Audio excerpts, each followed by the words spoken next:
Cette édition, nous revenons sur la visite d'Emmanuel Macron à Washington lundi. Parti avec l'idée de ralentir le processus de paix en Ukraine, le président français, en porte-parole des européistes, est revenu en vantant l'idée d'une trêve pour finalement établir la paix. Une remise au pas que la presse parisienne n'a visiblement pas comprise, un peu comme la situation en Ukraine. Nous irons ensuite outre-Rhin pour évoquer la figure d'Alice Weidel, le chef de l'AfD, l'alternative pour l'Allemagne. Elle devrait devenir une figure incontournable de la scène politique allemande. Et puis nous reviendrons en France pour parler des OQTF, ces fameuses obligations de quitter le territoire que si peu de clandestins respectent. L'attaque de Mulhouse samedi a remis une nouvelle fois le sujet sur le devant de la scène, à l'instar de l'incompétence politique face à ce problème. Emmanuel Macron, revenu de la maison mère en visite express à Washington, le président français a rencontré son homologue pour évoquer la paix en Ukraine, discutée sans les Européens. Une rencontre finalement sans grande importance. Donald Trump contraint Emmanuel Macron à accepter la paix en Ukraine, alors que le président français se vantait d'aller à Washington pour tordre le bras du président américain et l'empêcher de faire avancer les pourparlers de paix. Le voici de retour en vantant l'hypothèse d'une trêve imminente. Une trêve pour ne pas dire cesser le feu, que l'équipage néoconservateur de Bruxelles rejette depuis des jours. Un tour de passe-passe sémantique qui signifie bien que le pouvoir à Washington a changé, mais que c'est toujours lui qui décide. D'ailleurs, pour être bien certain qu'Emmanuel Macron ne change pas d'avis dans l'avion, Donald Trump a été très clair lors de la conférence de presse commune. La fois dernière, nous avions dîné à la Tour Eiffel avec votre merveilleuse épouse et ma merveilleuse épouse, et il a commencé à parler du French Deal et répondait en français aux journalistes sur notre accord, et nous n'avions pas de traducteur, donc je répondais oui, en hochant de la tête, et quand je suis rentré aux États-Unis, j'ai vu dans la presse ce que Macron avait dit, et ce n'était pas du tout ce que nous avions conclu ensemble. Je me suis dit, il m'a bien eu, quel client intelligent. Traduction, on décide et toi tu payes. En réalité, Donald Trump avait prévenu dès sa campagne qu'il voulait rétablir la paix en Ukraine pour mettre fin à un coût important pour une économie américaine déjà en déroute. Dans ce cadre, le nouveau locataire de la Maison-Blanche largue sans aucune difficulté la guerre qui a été fabriquée par ses prédécesseurs néoconservateurs et se réjouit même de voir des Européens suffisamment bêtes pour continuer de contribuer à l'hécatombe. La presse française, visiblement toujours aux ordres de l'Élysée, s'est quant à elle réjouie du voyage d'Emmanuel Macron, estimant presque que ce dernier était parvenu à influencer Donald Trump. Les journalistes se sont aussi tous repus d'une séquence en particulier. Europe is loaning the money to Ukraine. They get their money back. No, in fact, to be frank, we paid 60% of the total effort, and it was through, like the US, loans, guarantee, grants, and we provided real money. To be clear, Mr. President, they get their money back, we don't, and now we do. But that's only fair. Une séquence dont il ne faudrait pourtant pas véritablement être fier. En effet, Emmanuel Macron explique donc que le massacre en Ukraine a en grande partie été financé à fonds perdus par les Européens, dont les Français et les Allemands sont les principaux contributeurs. Ironie du sort, notez que ce sont aussi ces deux pays qui sont premières victimes des sanctions de Bruxelles contre la Russie. Une autre séquence a également fait s'enorgueillir les télégraphistes parisiens. La fois dernière, nous avions dîné à la Tour Eiffel avec votre merveilleuse épouse et ma merveilleuse épouse, et il a commencé à parler du French Deal et répondait en français aux journalistes sur notre accord, et nous n'avions pas de traducteur, donc je répondais oui, en hochant de la tête. Et quand je suis rentré aux États-Unis, j'ai vu dans la presse ce que Macron avait dit, et ce n'était pas du tout ce que nous avions conclu ensemble. Je me suis dit, il m'a bien eu, quel client intelligent. Un procédé de bluff qui a dû amuser Donald Trump à l'époque, mais qui témoigne aussi du fonctionnement d'Emmanuel Macron, le transformant de fait en allié peu fiable sur l'échiquier diplomatique. Une tendance qui se remarque aussi avec une litanie de mots qui ne signifient souvent pas grand-chose. Nous voulons un deal rapide, mais pas un accord qui soit fragile. Et le fait qu'il y ait des Européens qui soient prêts à s'engager pour apporter leur réponse à ces garanties de sécurité, et qu'il y ait une clarté maintenant du message américain sur le fait que les États-Unis d'Amérique, comme alliés, étaient prêts à apporter justement un soutien, une solidarité à cette approche, est pour moi un tournant. Camoulox. Ouh, bravo Jean-François, vous êtes notre finaliste, évidemment. Pour lui, un tournant, mais uniquement pour lui. En effet, les propos d'Emmanuel Macron ne disent rien de concret, sinon que les pays européens vont continuer de payer encore un peu pour l'Ukraine et maintenir le train de vie de Volodymyr Zelensky, avant peut-être que Paris ne lui propose une zone de refuge après la paix. Une paix qu'Emmanuel Macron a donc bien dû accepter de voir avancer tout en la rhabillant des prétendues conditions de l'Union européenne, dont les États-Unis et la Russie n'ont cure. Nous voulons la paix. Cette paix ne peut pas signifier la capitulation de l'Ukraine. Cette paix ne peut pas être un cessez-le-feu sans garantie. Cette paix doit prévoir les conditions d'une souveraineté ukrainienne, et c'est une paix dans laquelle nous devons prendre nos responsabilités pour maintenir dans la durée sécurité et stabilité pour l'Ukraine et pour toute la région. Pendant qu'Emmanuel Macron était à Washington pour faire croire à la presse parisienne qu'il comptait encore, le Conseil de sécurité de l'ONU a adopté une résolution américaine sur l'Ukraine avec le vote de la Russie. Aujourd'hui réunis à l'occasion de ce 3e anniversaire, ce dont nous avons besoin, c'est une résolution qui illustre l'engagement de tous les membres des Nations Unies, l'engagement à mettre un terme de façon durable à la guerre. Le projet de résolution soumis par les États-Unis donne la priorité à la cessation du conflit. Nous exhortons l'Ukraine et la Russie à parvenir à une paix durable. Voilà ce dont nous avons aujourd'hui besoin et nous exhortons tous les États membres, y compris l'Ukraine et la Russie, à se rallier à notre initiative. C'est une déclaration simple mais historique que pourraient transmettre les Nations Unies et l'Assemblée générale, une déclaration tournée vers l'avenir. L'objectif de cette résolution, c'est de mettre un terme à la guerre, tout simplement. Il est possible de tracer le chemin vers la paix. Une résolution finalement adoptée donc, malgré quelques amendements, alors même que la résolution présentée par l'Ukraine pour réaffirmer le soutien de Kiev a été adoptée, mais sans le vote américain. De quoi comprendre que la paix n'a jamais été aussi proche, qu'elle se fera aux conditions fixées par les États-Unis et la Russie. Restera pour l'Europe une mission non moins aisée, tenter de sauver la face. En Allemagne, alors que le parti nationaliste AfD a effectué une percée électorale fulgurante, son chef Alice Weidel est devenu un acteur incontournable de la scène politique. Le point de Renaud de Bourleuf. C'est un parti devenu incontournable dans le paysage politique allemand. L'AfD, l'Alternative pour l'Allemagne, est dirigée par Alice Weidel. Chef du parti nationaliste depuis 2022, elle est un profil surprenant pour la formation principalement ancrée dans les territoires ruraux de l'ancienne RDA. Après avoir grandi dans une famille aisée de Bavière, elle commence au début des années 2000 une carrière dans la finance chez le banquier américain Goldman Sachs. Après plusieurs années aux États-Unis et en Chine, elle se lance en politique dans le parti libéral-démocrate, connu sous le sigle FDP. Un point de départ qui semblait augurer d'une carrière mondialiste pour une personnalité qui vit en couple avec une femme sri-lankaise de nationalité suisse. Ensemble, elles ont adopté 2 enfants. En 2013, elle rejoint le parti Alternative pour l'Allemagne fraîchement créé. La formation est alors essentiellement tournée vers la critique de l'Union européenne. Alice Weidel aurait été principalement motivée par son opposition à l'euro. Elle ne se prononce pas pour une sortie de l'Allemagne de l'UE, mais de la zone euro. En 2015, alors que le chancelier Angela Merkel a ouvert la porte à 1 million de Syriens, le parti AfD adopte une ligne anti-immigrationniste qu'elle approuve. Die öffentlichen Räume wie Straßen, Wege, Plätze, Parks, Schwimmbäder, Verkehrsmittel werden zusehends zu Risikoräumen, nicht zuletzt für Frauen. Deutschland zu einem sicheren Hafen für Kriminelle und Terroristen aus der ganzen Welt geworden ist. Lors des élections législatives de 2017, elle est tête de liste du parti et est élue députée.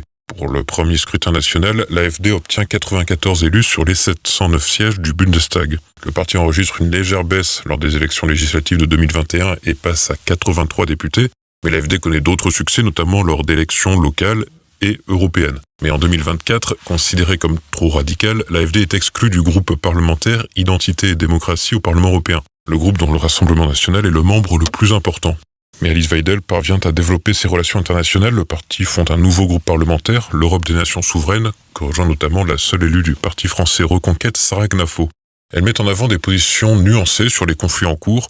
Concernant la guerre en Ukraine, elle affirme que l'intervention des troupes russes en février 2022 est contraire au droit international, mais que l'Occident n'est pas pour autant tenu de céder aux exigences ukrainiennes. Elle juge par ailleurs que l'Allemagne a été le grand perdant des sanctions décidées par l'UE contre la Russie. Elle affiche aussi sa proximité avec l'homme d'affaires américain Elon Musk, membre de l'administration Trump, qui considère que l'AfD est, je cite, le meilleur espoir pour l'Allemagne. Pendant la campagne des élections de 2025, elle se rend en Hongrie pour rencontrer le Premier ministre Viktor Orban. Ungarn ist das Bollwerk gegen illegale Migration. Und wir als Alternative für Deutschland, wir wollen ebenfalls keine illegale Migration mehr in unserem Land haben. L'immigration massive a été au cœur de la campagne électorale. Alice Weidel affirme que l'ancien chancelier Angela Merkel a détruit le pays. Nous nous engageons à sauver l'Allemagne, notre patrie. Et on dit au monde entier, les frontières allemandes sont fermées. Même si, lors du scrutin dimanche, l'alliance de centre-droit CDU-CSU est parvenue à remporter les élections, Alice Weidel peut être satisfaite d'une percée éclatante. Wir konnten unser Ergebnis innerhalb von 3 Jahren seit den letzten Bundestagswahlen verdoppeln. Und das ist ein wahnsinniger Erfolg in Anbetracht dessen, dass unsere Partei erst 12 Jahre alt ist. Also das hat noch nie jemand in Europa hingelegt, in der kurzen Zeit sich zu einer Volkspartei zu etablieren. Alice Weidel est prête à rejoindre une coalition, mais la porte lui sera fermée par l'alliance CDU-CSU. À la tête d'un groupe de 152 députés, elle pourrait désormais peser sur la politique du gouvernement, soit par la censure, soit en soutenant ou en rejetant les réformes proposées. Avant les élections, la CDU avait eu besoin de l'AfD pour soutenir une proposition de loi visant à restreindre le regroupement familial et faciliter les placements en rétention des clandestins. La tentative de réforme s'est soldée par un échec, mais l'AfD a eu ainsi l'occasion de s'affirmer comme un acteur politique incontournable. Friedrich Schmerz, qui devrait devenir chancelier dans les semaines à venir, sait qu'il ne pourra pas faire fi d'Alice Weidel. Les OQTF, véritables serpents de mer du chaos migratoire et sécuritaire français. À chaque attaque, ou presque, ces 4 lettres reviennent fatalement dans le débat sans que les gouvernements successifs ne soient capables d'apporter des réponses. Explication avec Olivier Frère-Jacques. OQTF, 4 lettres qui reviennent régulièrement dans l'actualité migratoire française, qu'il s'agisse de crimes ou d'expulsions d'agents de l'étranger, pudiquement nommés influenceurs. Tragiquement, l'attaque de Mulhouse a une nouvelle fois mis en lumière les failles du système judiciaire français en matière de gestion de ces fameuses obligations de quitter le territoire français. L'auteur de cet attentat, un ressortissant algérien de 37 ans, était sous le coup d'une OQTF depuis plusieurs mois. Pourtant, malgré 10 tentatives de renvoi vers son pays d'origine, les autorités algériennes ont systématiquement refusé de le reprendre. La faute à Alger, en partie, certes, mais surtout la responsabilité de Paris, incapable de faire appliquer ses propres décisions. Les OQTF sont pourtant censés être un outil clé pour contrôler l'immigration irrégulière, mais leur application se heurte à des obstacles majeurs, notamment le refus des pays d'origine de coopérer. Dans le cas de l'attentat de Mulhouse, l'Algérie a ainsi refusé à 10 reprises de délivrer un laissez-passer consulaire nécessaire à l'expulsion de son ressortissant. Le Premier ministre François Bayrou a qualifié cette situation d'inacceptable et souligné la détermination de la France à agir. Autant dire que rien ne sera fait et que les Français sont bons pour attendre le prochain drame des OQTF. Ici, l'incurie sécuritaire des gouvernants se confronte à leur incapacité à traiter avec l'Algérie. Si certains, comme Bruno Retailleau, bandent les muscles, la France demeure dans un entre-deux vis-à-vis d'Alger, avec qui Paris connaît des polémiques à répétition, alors que l'écrivain franco-algérien Boualem Sansal demeure emprisonné en Algérie. Autre affaire, entre les deux chancelleries, l'affaire Doualem, du nom d'un influenceur algérien condamné pour provocation publique à commettre un crime. Boualem Naman, de son vrai nom, était sous le coup d'une OQTF avant que celle-ci ne soit annulée par le tribunal administratif de Melun. Malgré les propos hostiles à la France et incitant à la violence contre les Français, ainsi qu'une condamnation, il a pu rester sur le territoire national. Les OQTF, souvent présentés comme une solution, semblent davantage ressembler à un leurre face à une migration incontrôlée. Le sujet n'est d'ailleurs pas clair au sein même du gouvernement où les divisions sont palpables. Bruno Retailleau plaide pour un rapport de force avec l'Algérie, allant jusqu'à suggérer la remise en cause de l'accord franco-algérien de 1968 qui facilite la circulation des Algériens en France. En face, Jean-Noël Barrot, ministre des Affaires étrangères, prône une approche plus diplomatique, estimant que les mesures unilatérales ne fonctionnent pas. Cette cacophonie gouvernementale ne fait qu'affaiblir la position française et nourrit le sentiment d'impuissance des citoyens qui sont condamnés à attendre le prochain crime d'un OQTF en espérant que leurs proches ou eux-mêmes ne seront pas les prochaines victimes. L'attentat de Mulhouse et l'affaire Doualem révèlent les failles d'un système à bout de souffle. Les OQTF, souvent présentés comme une solution miracle, se heurtent à des obstacles juridiques, diplomatiques et pratiques. Le gouvernement, divisé et hésitant, traversé par des influences venues aussi bien du PS que des Républicains, semble incapable de prendre des décisions fermes. Pendant ce temps, les citoyens français paient le prix de cette inefficacité entre insécurité et sentiment d'abandon.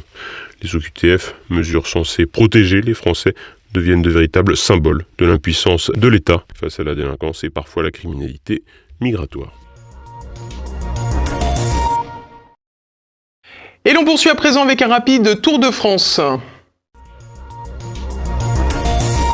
L'affaire Betaram continue de coller au basque du Premier ministre. Une plainte pour non-dénonciation de crimes et délits visant François Bayrou a été déposée vendredi à Cap-Breton dans les Landes. Des témoins accusent ainsi le Premier ministre actuel d'avoir été au courant d'accusations de violences sexuelles au sein de cet établissement béarnais, fréquenté d'ailleurs par plusieurs de ses enfants dans les années 90.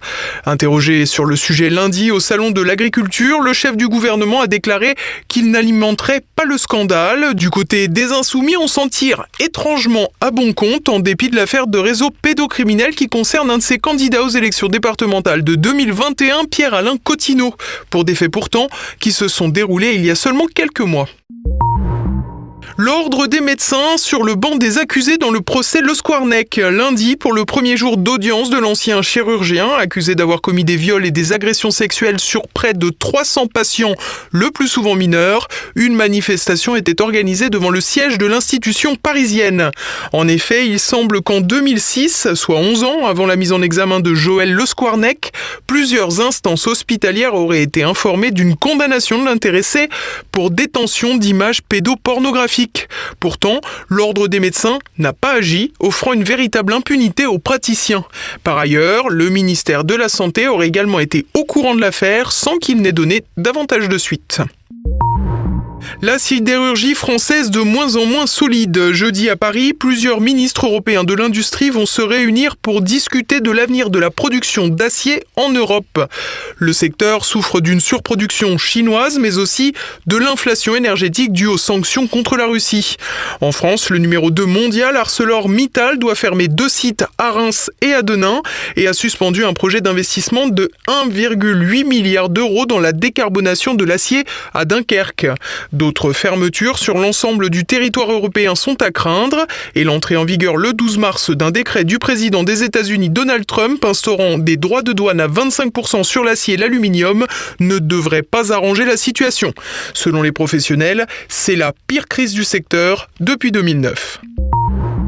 Le César des affaires judiciaires pour Gérard Depardieu. Selon une information dévoilée lundi par Mediapart, l'acteur est visé depuis février 2024 par une enquête préliminaire pour fraude fiscale aggravée et blanchiment de cette fraude.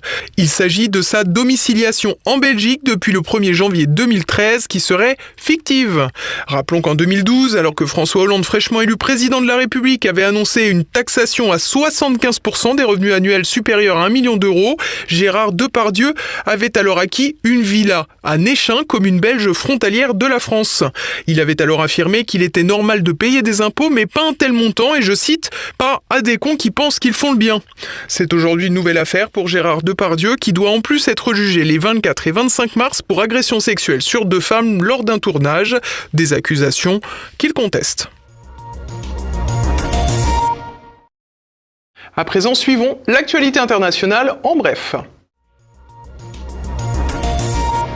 Associated Press mise au banc du bureau Oval. La célèbre agence de presse états-unienne a vu un juge fédéral rejeter sa demande en référé pour accéder à la Maison-Blanche.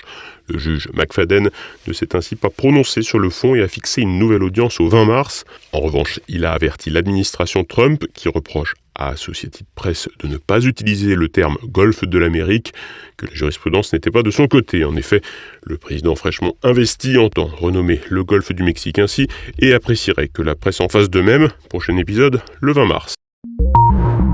Quel avenir pour la diplomatie britannique? Éternel vassal de Washington, Londres peine à trouver sa place sur l'échiquier mondial depuis le retour au pouvoir de Donald Trump. Acteur particulièrement actif sur le théâtre de guerre ukrainien, au point de s'aborder les premiers accords de paix de mars 2022, la Grande-Bretagne est écrasée entre son bellicisme néoconservateur et les envies pacifiques de l'oncle Sam de Donald Trump.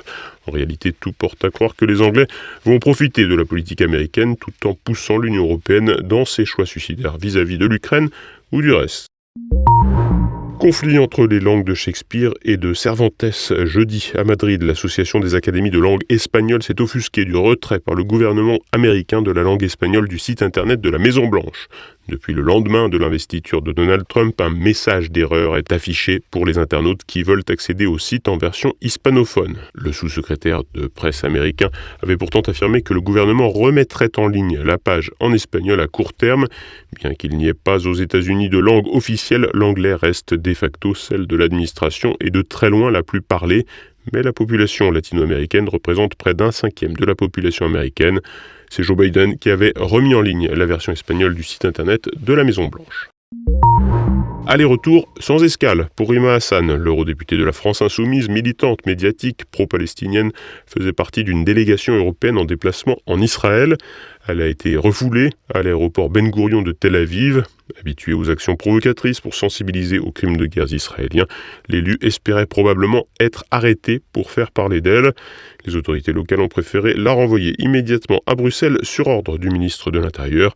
Tel Aviv s'évite ainsi une polémique pénible et l'égérie des Insoumis rate son coup de com'.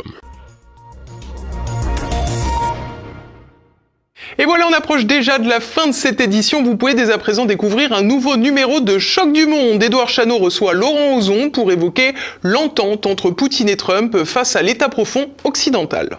Également au programme Le Zoom, Franck Martini explique l'effondrement de la civilisation moderne à travers la démocratie libérale.